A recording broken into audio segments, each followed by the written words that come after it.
चलिए दोस्तों, तो आते हैं अपने नए सेगमेंट के ऊपर जिसका नाम है मल्टीपल चॉइस क्वेश्चंस। मुझे पर्सनली बड़ा ही पसंद है ये सेगमेंट। रीज़न बीइंग, क्वेश्चन आपके सामने है, आंसर भी आपके सामने है, आपको सिर्फ और सिर्फ क्या करना है, उसमें से सेलेक्ट करना है बेस्ट आंसर, दैट्स ऑल। और तो कुछ करना ही इसके अंदर। तो इससे अच्छा कोई पैटर्न क्वेश्चन आंसर का हो नहीं सकता। इवन फिलअप्स के अंदर भी आपको वर्ड सोचने पड़ते हैं, लिखना पड़ता है, वन वर्ड के अंदर भी आपको लिखना पड़ता है, ट्रू फॉल्स में भी आपको ट्रू या फॉल्स बताना पड़ता है, तो उसमें भी एक अंडरस्टैंडिंग लगती है। यहाँ तो आपके सामने आंसर ही लिखे हुए हैं, आपको सिर्फ उसमें से सेलेक्ट करना है कि सही आंसर कौन सा है। बाकी लोगों की अपनी अपनी ओपिनियन होती है। पर्सनली मुझे थोड़ा सा अच्छा लगता है जब भी एमसीक्यूज में देखता हूँ तो मुझे लगता है कि वाओ कितना ही आसान हो गया। एमसीक्यू है तब तो हम पेपर बहुत अच्छे से कर लेंगे, उसमें कोई दिक्कत वाली कोई बात रह नहीं जाती है। चलिए जी, तो कोई दिक्कत नहीं है। हमारे पास अराउंड कुछ 40-42 क्वेश्चन है एमसीक्यू के जो अपने को यहाँ सॉल्व करने हैं। दो पार्ट में फटाफट से इसको निपटा देते हैं। सबसे पहले बात करेंगे, पहला क्वेश्चन है आपका, basic function of financial accounting is to. तो बताइए, पहला जो सवाल है इसमें मैं थोड़ा सा पॉज लूंगा ताकि आप एक बार इसके ऑप्शंस पढ़ पाएं और अपने जवाब लॉक कर पाएं। उसके बाद जब आपको जवाब बताया जाएगा, क्योंकि इस बुकलेट में मैंने आंसर्स लिखे नहीं है क्योंकि मुझे खुद ही यहाँ पे करवाने थे, तो जब आपको जवाब बताया जाएगा तो उसके बेस पे आप एनालाइज कर पाएंगे कि आपकी अंडरस्टैंडिंग कितनी डेवलप हुई है, कौन से आप अभी भी गलत बता रहे हैं और कहाँ पे आप ठीक बता रहे हैं। ठीक है, तो बेसिक फंक्शन क्या है फाइनेंशियल अकाउंटिंग का, इज टू। सबसे पहला आता है, record all business transactions, interpret cost data, assess the employees और interpret management data. Management data interpret करना है, नहीं। असेस द एम्प्लॉइज, नहीं। इंटरप्रेट कॉस्ट डाटा, नहीं। तो बेसिकली क्या है basic function, record all business transaction. This is your correct answer. MCQs को सॉल्व करने का दो ही तरीके होते हैं। एक तो आप चारों ऑप्शन पढ़ गए और आपको एक पता लग गया श्योर शॉट ये ठीक है। बट कई बार क्या होता है कि ऑप्शंस ऐसे होते हैं जहां आपको लगता है यार ये भी हो सकता है, ये भी हो सकता है, तो हम एलिमिनेशन शुरू करते हैं, एलिमिनेट करते चलेंगे कि कौन कौन से आंसर नहीं हो सकते हैं।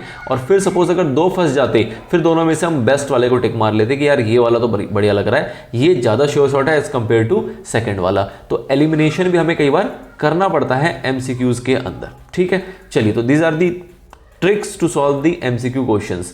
अगला सवाल आता है आपके सामने, financial position of the business is determined by. Financial position जो है वो कैसे डिटरमाइन करते हैं, financial accounting, cost accounting, management accounting या फिर ऑल ऑफ दीज। तो इसमें बताने की सच कोई जरूरत बच नहीं जाती है, आपको पता है इसका आंसर क्या है, फाइनेंशियल अकाउंटिंग। अगला आता है, book keeping means. Book keeping का क्या मतलब है, तो keeping books, recording in books, recording of business transaction in the books या फिर ऑल ऑफ दी अबव। तो देखो, कीपिंग बुक्स तो ये हो गया जस्ट बुक कीपिंग, मतलब किताबें रखना, ऐसा तो नहीं है।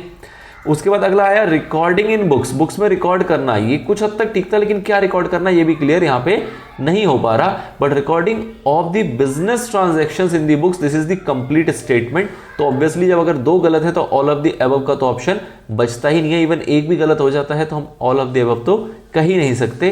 तो हमारा जो आंसर है वो यहाँ पे सी जो है वो करेक्ट आंसर हो जाएगा। अगला आता है, book keeping means. Book keeping का क्या मतलब है, recording financial transaction in the books of accounts. अब देखिए, जब हमने पहला पढ़ा तो हमें लग गया यार यही सही है, आगे बढ़ते हैं, इसको नक्की करते हैं क्यों बाकी के पढ़ने हैं। बट ऐसा अप्रोच आपको कभी भी नहीं रखना है। कभी भी जब आप ऑब्जेक्टिव क्वेश्चंस देखते हैं, एमसीक्यू पैटर्न के क्वेश्चंस देखते हैं, तो ऐसा क्यों ना लगे आपको कि पहला ही ऑप्शन आपने पढ़ा and this is the perfect answer, आगे बढ़ने की आवश्यकता नहीं है। बट स्टिल आपको एक बार गो थ्रू कर लेना है। आपको नहीं पता कि कुछ एक झोलमोल करके किसी भी तरीके से वहां पे कोई और ऑप्शन में ऐसा रखा होगा जो कि इससे ज्यादा बेस्ट आंसर दे रहा हो। मैं इस पर्टिकुलर क्वेश्चन की बात नहीं कर रहा हूं, बट ऐसा जनरली पाया जाता है। तो योर थिंग इज कि क्वेश्चन को एक बार रीड पूरा करना है यहां से लेके यहां तक, उसके बाद सिलेक्शन पे आना है। ठीक है, चलिए, ऑल दो मन में हमने बना लिया कि दिस इज द आंसर। आगे, taking all steps from the recording of transaction in the books of original entries to prepare the final account. क्या इतनी बात हम बुक्स कीपिंग में करते हैं? नहीं, ये तो अकाउंटिंग की हदें हो गई। Preparation of final account, accounting का एरिया चला गया। Taking all steps after preparing final account, सारे स्टेप्स ले लेना फाइनल अकाउंट बनाने के बाद, ऐसी बात भी बुक कीपिंग में नहीं होती है। तो A is the correct answer.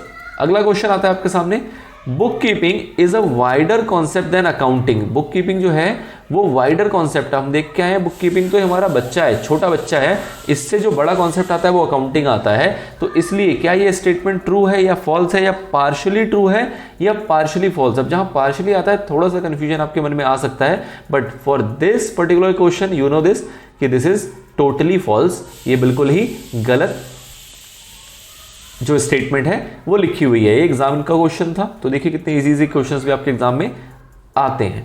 अगला सवाल, अकाउंटिंग स्टार्ट विथ, अकाउंटिंग कहां से स्टार्ट होता है? Where book keeping begins, book keeping start भी होता है, अकाउंटिंग भी स्टार्ट हो जाता है। Where book keeping ends, where books are not maintained at all after preparation of final account. तो कुछ खास बताने की जरूरत नहीं है, आपने स्टेटमेंट पढ़ी हुई है कि accounting starts where book keeping ends, तो B is the correct answer. अगला आता है आपका, in accounts recording is made of, accounts में हम रिकॉर्डिंग किसकी करते हैं? Only financial transaction, only non financial transaction, financial and non financial transaction, personal transaction of the proprietor. आपको पता है पर्सनल भी हम नहीं करते, फाइनेंशियल नॉन फाइनेंशियल दोनों की बात कर रहा है तो ऑब्वियसली नॉन हम नहीं करते हैं, नॉन हम नहीं करते हैं, तो क्या करते हैं? Only financial transactions. तो 7th का आपका आंसर हो जाएगा ए। अगला सवाल आता है 8th आपके सामने, the characteristics of accounting are, accounting की क्या कैरेक्टरिस्टिक्स है? पहला ऑप्शन है इसका रिकॉर्डिंग, अगला है क्लासिफाइंग, अगला है समराइजिंग, उसके बाद आता है ऑल ऑफ द अबव। तो इसके अंदर आप देखेंगे कि कैरेक्टरिस्टिक्स में आप बात करते हैं तो रिकॉर्डिंग भी अकाउंटिंग का पार्ट होता है, क्लासिफाइंग भी होता है, समराइजिंग भी होता है। अब आप ये ना कहें कि सर इसमें तो और भी एलिमेंट बच गए। अगर 3 बातें हैं और ये तीनों उसका पार्ट है और ऑल ऑफ द अबव का ऑप्शन है, दैट मीन्स ये 3 तो होते ही हैं और आप इंडिविजुअली तो टिक कर नहीं पाएंगे। ए बी सी में तीनों एक साथ तो टिक नहीं कर सकते ना, तो इस केस में हमें किसको चुनना पड़ेगा? ऑल ऑफ द अबव को। इट डजंट मीन कि इसके अलावा और पॉइंट नहीं होते, बट आपके पास जो ऑप्शंस दिए हुए हैं ये तीनों इसका करेक्ट आंसर है। तो in this scenario all of the above is the correct answer. ठीक है सर, अगला सवाल क्या आता है? Next question is which of the following is not a business transaction. आपको बताना है इनमें से कौन सा है जो है वो बिजनेस ट्रांजेक्शन नहीं है। ठीक है, विड्रॉ किया 10,000 from the business for personal use by the proprietor, तो बिजनेस से अगर विड्रॉ कर रहा है तो this is a business transaction. Proprietor ने विड्रॉ किया 20,000 रुपए from the bank account of the firm, फिर से फर्म से विड्रॉ कर रहा है to pay the school fees of his son. काम पर्सनल है लेकिन पैसे जो निकाले जा रहे हैं वो बिजनेस से निकाले जा रहे हैं, तो this is a business transaction. Proprietor ने विड्रॉ किया 12,000 रुपए from his personal account to pay the school fees of the son. अब काम भी पर्सनल है और जो अकाउंट है वो भी पर्सनल है, this is the completely personal transaction. और goods taken worth 3,000 for personal use, goods लेके जा रहा है तो बिजनेस से ही लेके जा रहा होगा, और 3,000 रुपए का है जो कि पर्सनल यूज के लिए है, तो this is again connected with business transaction. तो ये आपका जो है वो करेक्ट आंसर हो जाएगा सी। नेक्स्ट क्वेश्चन आता है 10th, क्या है? Ghanshyam is a furniture dealer, Ghanshyam जो है वो फर्नीचर डीलर है। Which of the following will not be recorded in the books, आपको बताना है इनमें से कौन सा बुक्स में रिकॉर्ड नहीं होगा। ये फर्नीचर डीलर बेसिकली बताने का मतलब क्या होता है कि आपको ये पता लग जाए कि इसका बिजनेस किस चीज का है, ताकि अगर ये फर्नीचर घर लेके जा रहा हो दैट मीन्स कि वो बिजनेस से घर लेके कुछ गुड्स जा रहा है। ठीक है, और कुछ खास नहीं। तो पहला आता है परचेज किया इसने 50,000 का टिम्बर, तो भैया फर्नीचर डीलर है तो टिम्बर तो खरीदेगा ही फर्नीचर बनाने के लिए, तो this is a business transaction. क्या हम इसको रिकॉर्ड नहीं करेंगे?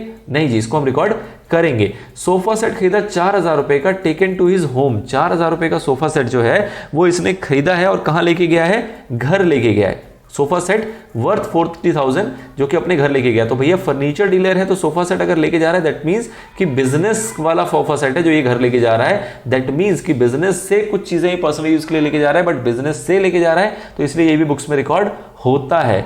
Cell of household furniture for 5,000, आपने घर का सामान जो है वो 5,000 में बेच दिया। आप घर के सामान को आप बेचो चाहे नीलाम कर दो, बिजनेस को उससे कोई फर्क नहीं पड़ता, तो this is the right answer. And dining table 30,000 रुपए का given to his friend as a gift, again dining table की बात कर रहा है, दैट मीन्स कि डाइनिंग टेबल कहां का है? आपके दुकान का, जो भी आपकी बिजनेस है वहां का डाइनिंग टेबल है 30,000 रुपए का, जो कि आपने अपने फ्रेंड को एज अ गिफ्ट दे दिया, मतलब अपने दुकान का डाइनिंग टेबल उठा के 30,000 रुपए में गिफ्ट में दे दिया।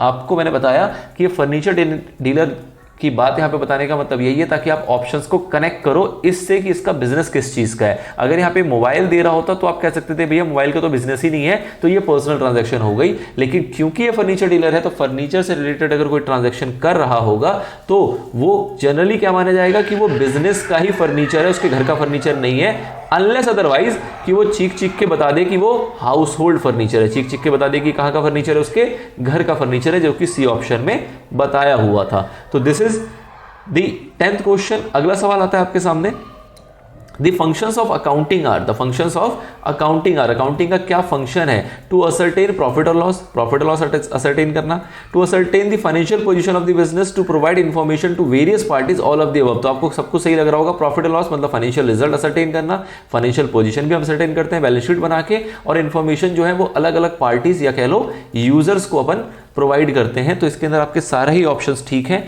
तो आंसर आपका हो जाएगा D. Next question, the function of accounting is not to, function accounting का ये नहीं है, क्या नहीं है, record the transaction of business, ये तो होता है, record the personal transaction of proprietor, जी हाँ ये नहीं होता, ascertain the profit and loss, ये भी होता है, असर्टेन द फाइनेंशियल पोजीशन, ये भी होता है। तो करेक्ट आंसर आपका क्या हो जाएगा, बी, 12th का करेक्ट आंसर हो जाएगा बी। आगे बढ़ते हैं, which of the following transaction is not of financial character, आपको बताना है इनमें से कौन सी ट्रांजैक्शन जो है वो फाइनेंशियल कैरेक्टर की नहीं है। Purchase of asset on credit, अगर आपने एसेट खरीदा है लेकिन उधारी पे खरीदा है, तो उधारी पे अगर खरीदेंगे तो भी वो हमारा फाइनेंशियल नेचर का ही है, हमें अपने बुक्स में उधार दिखाना पड़ेगा क्योंकि कल ना कल उसको चुकाना पड़ेगा। Purchase of asset for cash, cash में खरीदा, ऑब्वियसली बात है, एसेट आपका आया है और पैसे गए हैं, तो फाइनेंशियल कैरेक्टर तो यहां अपरेंटली दिख रहा है। Withdrawing of money by proprietor from business, business से आप पैसे विड्रॉ करके लेके जा रहे हो तो ये भी आपका फाइनेंशियल कैरेक्टर है और बिजनेस का ट्रांजैक्शन है, पर्सनल ट्रांजैक्शन नहीं है। अगला आता है स्ट्राइक बाय एम्प्लॉइज, तो ऑब्वियसली अगर एम्प्लॉय स्ट्राइक करता है तो इसके अंदर आपका नुकसान तो होता है बट वो क्वांटिफाइबल नहीं होता, तो इसलिए हम कहते हैं कि ये फाइनेंशियल कैरेक्टर का नहीं है, तो डी आपका हो जाएगा करेक्ट आंसर। अगला सवाल आता है क्वेश्चन नंबर 14, क्या सवाल है, last step of accounting process, accounting process का लास्ट स्टेप क्या होता है, provide information to various parties who are interested in the business enterprise, provide करना इन्फॉर्मेशन वेरियस पार्टीज को जो भी इंटरेस्टेड है। तो आपको अपेरेंटली तो यहां से ठीक लग रहा होगा, लेकिन आपको जो सिखाया गया है कि आपको सारे ऑप्शंस पढ़ने हैं। Record transaction in the books, ये क्या लास्ट स्टेप है, नहीं जी ये तो फर्स्ट स्टेप होता है। उसके बाद to make summary in the form of financial statement, financial statement की फॉर्म में समरी बना दिया लेकिन उसको कम्युनिकेट किया ही नहीं, यूजर को प्रोवाइड किया ही नहीं, तो क्या लास्ट स्टेप हो जाएगा, नहीं। To classify the transaction under separate heads in the ledger, classifying तो आपने देखा था रिकॉर्डिंग का जस्ट अगला स्टेप था, सॉरी रिकॉर्डिंग से पहले का स्टेप था आपका क्लासिफिकेशन, उसके बाद रिकॉर्डिंग, उसके बाद समराइज, उसके बाद एनालाइज, उसके बाद था कम्युनिकेट। तो this is also not the last step of accounting process. तो लास्ट स्टेप क्या होता है, जब हम कम्युनिकेट कर देते हैं, मतलब कि अकाउंटिंग इंफॉर्मेशन हम दे देते हैं वेरियस पार्टीज को या वेरियस यूजर्स को, तो वो हमारा अकाउंटिंग प्रोसेस वहां पे खत्म माना जाता है। अगला सवाल question number 15, internal users of accounting information are, accounting information के आपको इंटरनल यूजर बताने हैं, तो इन्वेस्टर बाहर का, क्रेडिटर बाहर का, मैनेजमेंट और एम्प्लॉय। अब फंसा मामला, अब आपको बताना है कि मैनेजमेंट और एम्प्लॉय में से आपका आंसर जो है वो सही कौन सा होगा, मैनेजमेंट या एम्प्लॉय। तो मैंने आपको बताया था कि जो विद इन द ऑर्गेनाइजेशन होते हैं उसको हम क्या बोलते हैं, इंटरनल बोलते हैं, लेकिन अब विद इन द ऑर्गेनाइजेशन में आपको यहाँ पे दो ऑप्शन दिख रहे हैं, मैनेजमेंट भी दिख रहा है,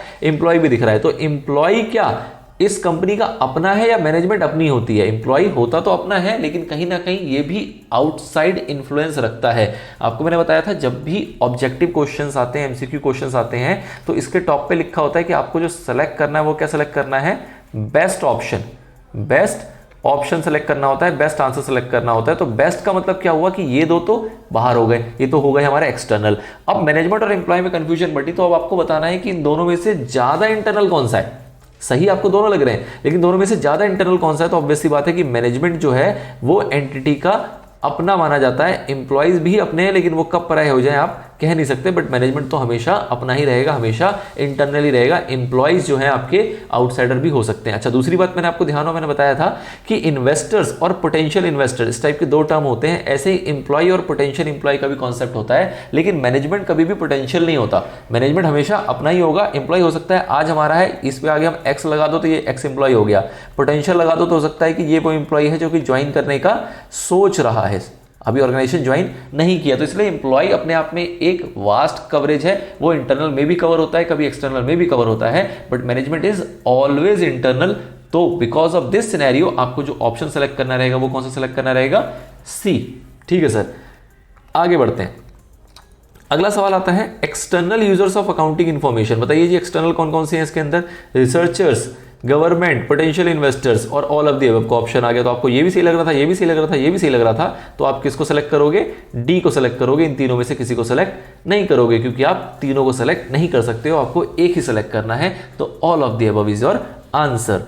क्वेश्चन नंबर 17 आता है external users of accounting information are not. अब आपको बताना है इसमें से एक्सटर्नल कौन नहीं है, तो लेंडर्स, ऑफिसर्स, एम्प्लॉइज और पब्लिक। अब देखिए फिर से आपको जैसा पे आपने 15 क्वेश्चन देखा, सेम उसी तरीके से आपको 17 क्वेश्चन प्रेजेंट किया गया। अब आप इसको बेस्ट यहां पे आपको सेलेक्ट करना है। तो लेंडर्स क्या होते हैं हमारे, एक्सटर्नल यूजर्स आर नॉट, इसमें से कौन एक्सटर्नल्स नहीं है, तो लेंडर्स हमारे एक्सटर्नल होते हैं, पब्लिक हमारे एक्सटर्नल होते हैं। अब फंसा ऑफिसर्स और एम्प्लॉय, तो आप बताइए कौन सा इसमें से एक्सटर्नल हैं, तो एम्प्लॉइज को क्या किसी सूरत में एक्सटर्नल माना जा सकता है? हाँ जी, हमने जस्ट पीछे देखा कि एम्प्लॉइज को हमने एक्सटर्नल मांगा था, लेकिन ऑफिसर्स को क्या एक्सटर्नल मानेंगे? जब तीनों ही आपके एक्सटर्नल हो गए यहाँ पे, तो जो आपका बेस्ट आंसर है वो कौन सा होगा? यहाँ पे बेस्ट आंसर होगा आपका ऑफिसर्स। ठीक है, तो इस तरीके से एमसीक्यू को सेलेक्ट किया जाता है, इस अप्रोच के साथ किया जाता है। कई बार ऐसी फंसने वाली चीज आ जाती है जहां पे आपको लगता है कि भैया एम्प्लॉइज भी तो इंटरनल और ऑफिसर्स भी तो इंटरनल है, बट पहले आपको एलिमिनेट किया, लेंडर्स को आपने बाहर किया, पब्लिक को बाहर किया, इन दोनों में सेलेक्ट किया, तो एम्प्लॉइज किसी कैटेगरी में ऐसा हो सकता है कि क्या हो? एक्सटर्नल हो, but officers are the higher management, officers are the higher management employ, तो they are always form a part of internal users. तो इसलिए आपका आंसर जो हो जाएगा वो हो जाएगा बी। चलिए जी आगे बढ़ते हैं। अगला सवाल 18th question, accounting cycle starts with. तो आपको पता है अकाउंटिंग साइकिल कैसे स्टार्ट होता है? अकाउंटिंग साइकिल जो है वो स्टार्ट होता है रिकॉर्डिंग से। अब रिकॉर्डिंग में देखो इसने क्या कंफ्यूज किया, कह रहा है recording of transaction in ledger, या recording of transaction in journal, या प्रिपरेशन ऑफ ट्रायल बैलेंस, या प्रिपरेशन ऑफ ट्रेडिंग अकाउंट। तो आपको बताना इसमें सही जवाब कौन सा होगा। तो देखो प्रिपरेशन वाले तो दोनों ही बाहर हो गए, बात ही खत्म।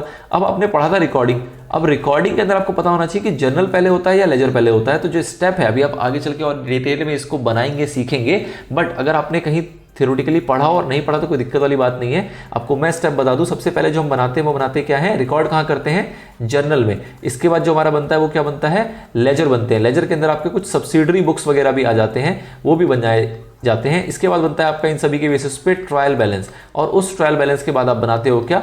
Trading and profit and loss account, और फिर बनाते हो क्या? वो अपना बैलेंस शीट। तो this is the process, this is the process. Recording का प्रोसेस इस तरीके से चलता है। तो रिकॉर्डिंग सबसे पहले कहां होती है? जर्नल में। और अकाउंटिंग साइकिल स्टार्ट कैसे हो जाएगी? जैसे आपने रिकॉर्डिंग स्टार्ट कर दी, तो recording of transaction is journal is the primary stage of accounting cycle. तो this is your correct answer.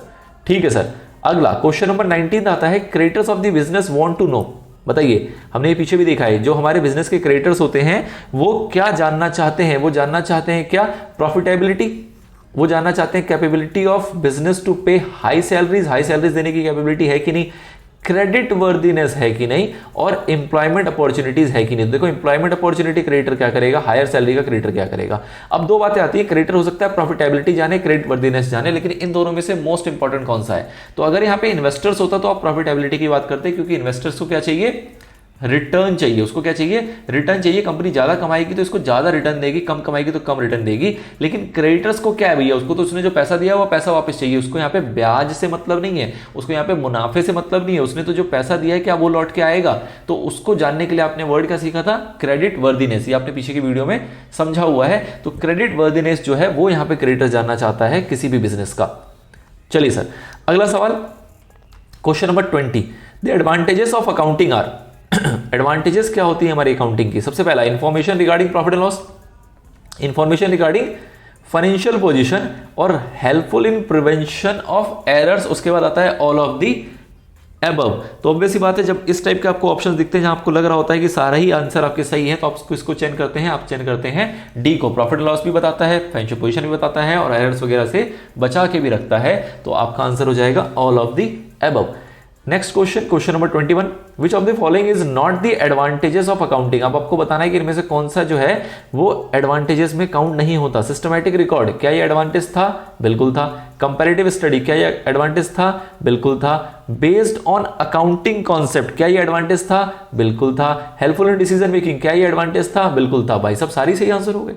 क्या बात कर दी सर, सारे सही कैसे हो सकते हैं? तो इसमें से कोई ना कोई तो गलत होगा। अब आप बताओ इसमें से कौन सा आपको गलत लग रहा है? सिस्टमैटिक रिकॉर्ड ये आपने पढ़ा, कंपैरेटिव स्टडी ये भी आपने पढ़ा, बेस्ड ऑन अकाउंटिंग कॉन्सेप्ट ऐसा कहीं पढ़ा था क्या कि ये हमारा एडवांटेजेस नहीं होते? मतलब ये जो है ये आपका एडवांटेजेस नहीं होते, अकाउंटिंग कॉन्सेप्ट पे बेस्ड है। मतलब हम कहते थे ना कि अकाउंटिंग जो है वो हमारा साइंस भी है, आर्ट्स भी है। साइंस में हम क्या बोलते थे कि उसके अंदर रूल्स हैं, प्रिंसिपल्स हैं, कॉन्सेप्ट्स हैं, थ्योरीज हैं, इन सभी के ऊपर बेस्ड है। तो ये तो इसका क्या है? एडवांटेजेस ही तो है। ये क्या है? इसका एडवांटेजेस ही तो है। और जो डिसीजन मेकिंग की बात करें तो डिसीजन मेकिंग में भी इसका रोल होता है, ये भी इसका एडवांटेजेस है। तो अब आपको बताना है कि इसमें से कौन सा हमारा आंसर सही है इस क्वेश्चन के पॉइंट ऑफ व्यू से, जहां पे कह रहा है कि एडवांटेजेस नहीं है। बताइए सर, आपने तो कंफ्यूज कर दिया।